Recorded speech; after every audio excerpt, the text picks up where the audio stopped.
সরকারের মেয়াদ যখন একেবারে শেষ পর্যায়ে এসেছে, নির্বাচন 12 তারিখে হবে। আজকে প্রধান উপদেষ্টার প্রেস সেক্রেটারি জানিয়েছেন যে 18 তারিখ পার হবে না ক্ষমতা হস্তান্তরের ব্যাপারটা, 16 তারিখের মধ্যেই তারা ক্ষমতা হস্তান্তরের চেষ্টা করবে।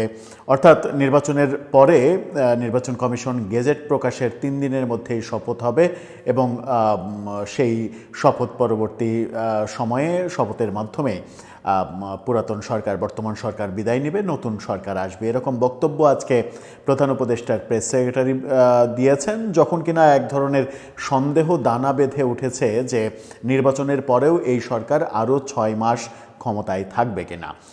এদিকে সরকারের বিভিন্ন উপদেষ্টা বিভিন্নভাবে বিভিন্ন বক্তব্যের মাধ্যমে সরকারের নানা রকমের যে বড় বড় ব্যর্থতা, সেই ব্যর্থতাগুলো ইদানিং স্বীকার করতে শুরু করেছেন।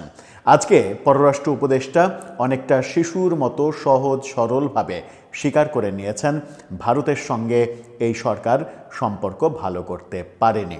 তিনি স্বীকার করে নিয়েছেন বিনিয়োগে এই সরকার ব্যর্থ হয়েছে, সফল হয়নি। যে ব্যাপারটাতে এই সরকার সবথেকে বেশি স্বপ্ন দেখিয়েছিল, বিনিয়োগ, আশিক চৌধুরী নামের এক ভদ্রলোককে বিদেশ থেকে উড়িয়ে নিয়ে আসা হয়েছিল এবং বলা হয়ে থাকে যে তিনি বিদেশি নাগরিক। বিদেশি নাগরিককে বাংলাদেশে বিনিয়োগের একটা বড় এজেন্ডা দেওয়া হয়েছিল, ফাঁকা বুলি ছাড়া আমরা কিছুই পাইনি। সব মিলিয়ে আজকে পররাষ্ট্র উপদেষ্টা যে 2টা বড় ব্যর্থতার কথা বললেন এবং পরবর্তী সরকারের দিকে ইঙ্গিত করলেন, তার মাধ্যমে এই সরকারের চরম ব্যর্থতার ব্যাপারগুলো আমার মনে হয় যে শেষ পর্যন্ত প্রমাণিত হয়ে গেল। চলুন একটু জেনে দেখি পররাষ্ট্র উপদেষ্টা অ্যাকচুয়ালি কি কি কথা বললেন, যার মাধ্যমে আমরা পরিষ্কার হতে পারি যে এই সরকার প্রায় প্রতিটি ক্ষেত্রেই ব্যর্থতাটা স্বীকার করে নিতে শুরু করলো। থাকবেন পলিটিক্স টিভির নিয়মিত আয়োজনে।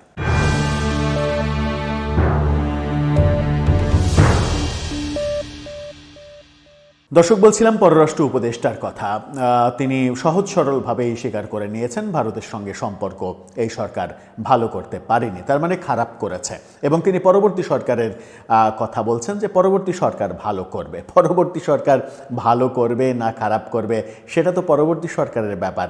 আপনি পায়ে পড়ে যে সম্পর্কটাকে একেবারে নষ্ট করে ফেললেন, ধ্বংস করে ফেললেন, সেই ধ্বংস করার ধ্বংসযজ্ঞ থেকে তুলে আনতে, স্বাভাবিক পর্যায়ে তুলে আনতে পরবর্তী সরকারকে কতটা ধকল পোহাতে হবে সেটা কি একবার ভেবে দেখেছেন কখনো আপনারা? গত 1.5 বছরে কি বলছেন তিনি, এখন টেলিভিশনের শিরোনামটা দেখে নিন। সেখানে তিনি বলছেন পররাষ্ট্র উপদেষ্টার আশা পরবর্তী সরকার ভারতের সঙ্গে সম্পর্ক স্বাভাবিক করবে। অর্থাৎ পরবর্তী সরকার ভারতের সঙ্গে সম্পর্ক স্বাভাবিক করবে। এই সরকারের সময় ভারতের সঙ্গে সম্পর্ক স্বাভাবিক নেই, এই কথাটা তিনি বলছেন। এই খবর তিনি যখন বলছেন তখন আজকে ভোরবেলাতে আল জাজিরা ইংলিশ ইউটিউব চ্যানেলে মির্জা ফখরুলের, বিএনপি নেতা, বিএনপি মহাসচিব, তার সাক্ষাৎকারটা ইউটিউবে আপ দিয়েছে আল জাজিরা এবং সেখানে আমরা দেখছি যে মির্জা ফখরুল ভারতের সঙ্গে সম্পর্ক স্বাভাবিক করা, ভালো করা, বন্ধুত্বপূর্ণ করার ব্যাপারে কথা বলেছেন আল জাজিরাকেও।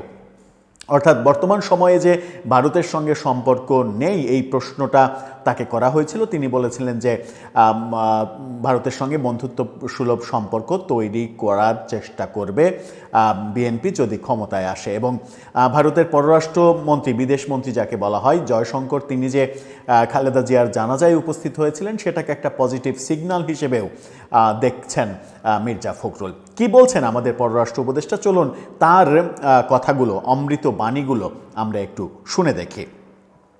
পররাষ্ট্র উপদেষ্টা তৌহিদ হোসেন বলেছেন, অন্তর্বর্তী সরকার ভারতের সঙ্গে একটি সম্মানজনক ও নির্বিঘ্ন সম্পর্ক চাইলেও তা কার্যত স্থবির রয়েছে। তার মানে এটার কোনো মুভমেন্ট তৈরি হয়নি। তিনি আশা প্রকাশ করেন পরবর্তী সরকারের সময় এই সম্পর্ক স্বাভাবিক হবে। তার মানে তিনি একেবারে স্পষ্ট স্বীকার করে নিচ্ছেন বর্তমান সরকার এই সম্পর্কটাকে নষ্ট করেছে। পররাষ্ট্র উপদেষ্টা বলছেন, অন্তর্বর্তী সরকার ভারতের সঙ্গে একটি সম্মানজনক ও নির্বিঘ্ন সম্পর্ক চাইলেও তা কার্যত স্থবির রয়েছে। তিনি আশা প্রকাশ করছেন পরবর্তী সরকারের ব্যাপারে। আজকে গণমাধ্যম কর্মীদের সঙ্গে প্রশ্নোত্তরে তিনি জানান, বাংলাদেশ আনুষ্ঠানিকভাবে শেখ হাসিনাকে ফেরত চেয়েছে, তবে এখনও কোনো উত্তর পাওয়া যায়নি। আমরা জানি যে 2 বার আনুষ্ঠানিক চিঠি দিয়েছে বাংলাদেশ সরকার, মৌখিকভাবে একাধিকবার বলেছে, কিন্তু ভারত সরকার কোনো রেসপন্স করেনি। সাংবাদিকদের বিনিয়োগ এবং কূটনীতি সংক্রান্ত প্রশ্নের উত্তরে পররাষ্ট্র উপদেষ্টা বলেছেন, বিনিয়োগে বর্তমান সরকার খুব বেশি উন্নতি করতে পারেনি। এই যে তিনি বলছেন সরাসরি বিনিয়োগে বর্তমান সরকার খুব বেশি উন্নতি করতে পারেনি, এই যে খুব বেশি উন্নতি করতে পারেনি এটুকু বলছেন, এটুকুর মাধ্যমেই আমরা পরিষ্কার হতে পারি যে এই সরকারের আমলে বিনিয়োগ শূন্যের কোটায় নেমে এসেছে এবং ঘটা করে বিনিয়োগ নিয়ে নানা ধরনের সার্কাস শুধু দেখেছি আমরা। বিশেষ করে আশিক চৌধুরীর নিয়োগ এবং তাকে নিয়ে যে সার্কাসগুলো মঞ্চায়ন করা হয়েছে, কিন্তু কাজের কাজ কিছুই হয়নি, বিনিয়োগ শূন্যের পর্যায়ে চলে গেছে। তিনি বলছেন যে কিন্তু পরবর্তী সরকার দীর্ঘমেয়াদী সময় পেলে ভালো ফলাফল আনতে পারবে। আবারও তিনি পরবর্তী সরকারের কথা বলছেন যে পরবর্তী সরকার বিনিয়োগের ব্যাপারটা দেখবে। তাহলে আপনাদের কে বলেছিল 18 মাস ক্ষমতায় থাকতে? আপনারা তো 3 মাসের মধ্যে নির্বাচন দিয়ে পরবর্তী সরকারের কাছে ক্ষমতা হস্তান্তর করলে এরকম একটা দুঃসহ অবস্থা তৈরি হতো না। প্রতিবেশীর সঙ্গে সম্পর্ক খারাপ, বিনিয়োগ নেই, অর্থনীতির অবস্থা খারাপ, আইনশৃঙ্খলা পরিস্থিতি মাটির সঙ্গে ধুলার সঙ্গে মিশে গেছে, এই অবস্থা তো তৈরি হতো না। মানে সংস্কারের নামে যা কিছু, সেই সংস্কারের প্রকৃত দৃশ্যগুলো আমরা কি দেখেছি? যে পুলিশে সব থেকে বেশি সংস্কার প্রয়োজন, সেই পুলিশে কি সংস্কার হয়েছে? পুলিশকে তো এখনও রাজনৈতিক হাতিয়ার হিসেবে ব্যবহার করার নজির আমরা দেখছি। সংস্কারের কথা বলে বলে সরকার মুখে ফেনা তুলেছে, কিন্তু আজকে পর্যন্ত সরকারের উপদেষ্টারা গত 1.5 বছরে তাদের যে হিসাব দেওয়ার কথা ছিল, প্রতি মাসে মাসে হিসাব দেবেন এরকম কথাও বলেছিলেন, কিন্তু এখন পর্যন্ত তাদের কোনো হিসাব আমরা দেখিনি। 3 জন উপদেষ্টা পদত্যাগ করেছেন, তাদেরগুলোও আমরা পাইনি। 1 জন মারা গেছেন, বাকিদের মেয়াদ শেষ হতে চলেছে, মেয়াদ আছে আর মাত্র 6-7 দিন। এরকম অবস্থাতেও তাদের মানে হিসাব দেওয়ার ব্যাপার দেখিনি। এই নিয়ে বাংলাদেশের বিভিন্ন গুরুত্বপূর্ণ ব্যক্তি প্রতিষ্ঠান উদ্বেগ প্রকাশ করছেন। তখন আমার তো মনে হয় না যে 1.5 বছর তাদের এই ক্ষমতায় মানে কিংবা দায়িত্বে থাকার প্রয়োজন ছিল। যদি ব্যর্থতাই হবে, যদি একজন গুরুত্বপূর্ণ উপদেষ্টা তিনি যদি এটাই বলবেন যে পরবর্তী সরকার এসে এটা করবে, পরবর্তী সরকার এটাতে সফল হবে, আমরা পারিনি, পরবর্তী সরকার এটা করে দেবে, তাহলে তো আপনাদের প্রয়োজন ছিল না। আপনারা যদি কর্মকাণ্ডগুলো করতেই না পারেন, তাহলে আপনাদের দায়িত্বে বসে থাকার কোনো যৌক্তিকতা অন্তত খুঁজে পাওয়া যায় না। তিনি বলছেন কারণ বাংলাদেশ বিনিয়োগের জন্য উপযুক্ত গন্তব্য। সেই গন্তব্য তো আমরা সবথেকে বড় সাইনবোর্ড বলা হয়েছিল যে প্রফেসর ইউনূস সবথেকে বড় সাইনবোর্ড। প্রেস উইং থেকে বারবার বলা হচ্ছে যে প্রফেসর ইউনূসকে সবাই বলছে তোমার কি প্রয়োজন বলো, তোমার যা লাগবে সব দেব। প্রফেসর ইউনূস যেখানে যাচ্ছেন সেখানেই সবাই এগিয়ে আসে বলছে যে তোমার কি লাগবে বলো। এই গল্পগুলো তো আমরা শুনে এসেছি, কিন্তু আমরা পেয়েছি কি? আমরা তো কিছুই পাইনি। আরও একটা ভয়াবহ বিষয় আছে, চলুন একটু জানি। তিনি আরও বলেন, অনেকে আসন্ন নির্বাচনে আওয়ামী লীগের অংশগ্রহণ নিয়ে আগ্রহী হলেও কারো পক্ষ থেকে চাপ প্রয়োগ করা হয়নি। অর্থাৎ আওয়ামী লীগের প্রসঙ্গে আন্তর্জাতিক চাপ নেই, সেই কথাটা তিনি বলছেন। আর অন্য দেশের ভিসার ব্যাপারে আওয়ামী লীগের বিষয়ে আগে আসি। মানে ব্যাপারটা হাস্যকর। আমরা যখন দৃশ্যমান দেখছি যে বিভিন্ন দেশের চাপ, যুক্তরাজ্যের সহ বিভিন্ন দেশের, অস্ট্রেলিয়া, রাশিয়া, চীন, ভারত, প্রতিবেশী ভারত তো আছেই, এবং সাম্প্রতিক সময়ে ভারত এবং আমেরিকার বন্ধুত্ব জোড়া লাগার প্রেক্ষিতে সেই চাপ আরও যখন বাড়ছে, তখন বলা হচ্ছে যে এরকম কোনো চাপ নেই।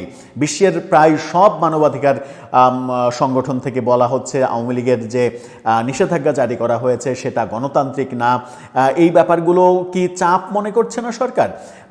যে কাজগুলো, একপাক্ষিক নির্বাচনের যে কাজগুলো শেখ হাসিনা সরকার করে চরমতম ভুল করেছে, চরমতম সর্বনাশ নিজেদের ডেকে এনেছে, সেই একই কাজ যদি বর্তমান সরকার বলে, বিভিন্ন পর্যায় থেকে তো কথা উঠছে যে প্রায় 40%-এরও বেশি মানুষকে বাদ দিয়ে যে নির্বাচন হচ্ছে, সেই নির্বাচন কিভাবে গ্রহণযোগ্য হয়? এই পররাষ্ট্র উপদেষ্টাই 2-3 দিন আগে বললেন যে তিনি আশা করছেন যে 55% মানুষ আগামী নির্বাচনে ভোট দেবেন। তিনি যখন আশাই করছেন যে মাত্র 55% মানুষ ভোট দেবেন, তাহলে কি সেটা 30% পার হবে? সেই প্রশ্নও তো উঠে আসে। এবং এটা নিশ্চিত করেই বলা যায় তাহলে যে দেশের 50%-এর কম মানুষ ভোট দেবে কিংবা ভোট দিতে উৎসাহ বোধ করবে। সেই নির্বাচন কি আন্তর্জাতিকভাবে গ্রহণযোগ্য হবে? এই প্রশ্ন বারবার আসছে। গতকালকেই এক টক শোতে একজন বিশ্লেষকের কথা শুনছিলাম যে বরং এটা উচিত ছিল, আপনি যদি মনে করেন যে বাংলাদেশে আওয়ামী লীগের কোনো জনপ্রিয়তা নেই, তাহলে তাদেরকে নির্বাচন করতে দিতেন। নির্বাচন করতে দিয়ে নির্বাচনে তাদের চরম ভরাডুবি করিয়ে তাদেরকে মুসলিম লীগ বানিয়ে দিতেন। মুসলিম লীগ বানিয়ে একেবারে নিঃশেষ হয়ে যেত দল। জনগণই তাদেরকে নিঃশেষ করে দিত, শেষ করে দিত, তাদের আর রাজনৈতিক কোনো অস্তিত্ব থাকতো না। তাহলে হতো একটা কাজের কাজ। কিন্তু আপনি জোর করে তাকে নির্বাচন থেকে বাইরে রাখাতে যেটা হচ্ছে সেটা হচ্ছে যে তারা আবার ফিরে আসার নানা অনুষঙ্গ খুঁজে পাচ্ছে এবং আন্তর্জাতিক সমর্থন পাচ্ছে এবং আপনাদের উপরে আন্তর্জাতিক চাপ বাড়ছে। তিনি ভিসার প্রসঙ্গ বলেছেন যে বিভিন্ন দেশ যে ভিসা দিচ্ছে না, বাংলাদেশের ভিসা বন্ধ হয়ে যাচ্ছে।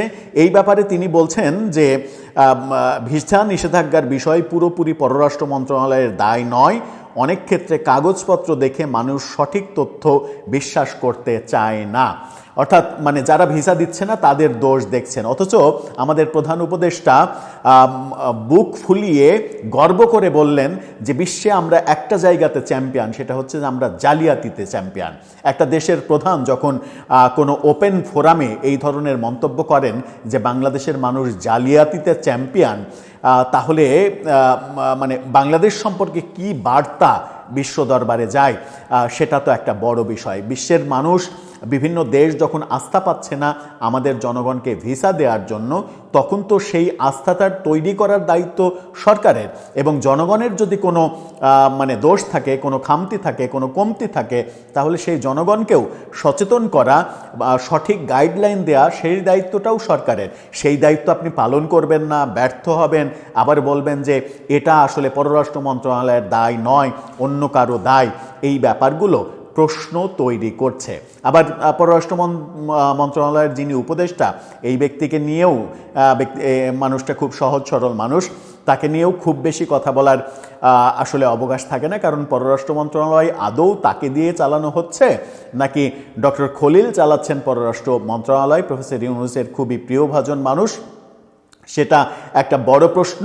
আমরা শুনছি যে আগামী 2-3 দিনের মধ্যেই আমেরিকার সঙ্গে নতুন বাণিজ্য চুক্তি হচ্ছে, বোয়িং কেনাটেনা অনেক চুক্তি হতে যাচ্ছে, যেখানে পররাষ্ট্র উপদেষ্টা কিংবা পররাষ্ট্র সচিব কেউই থাকবেন না।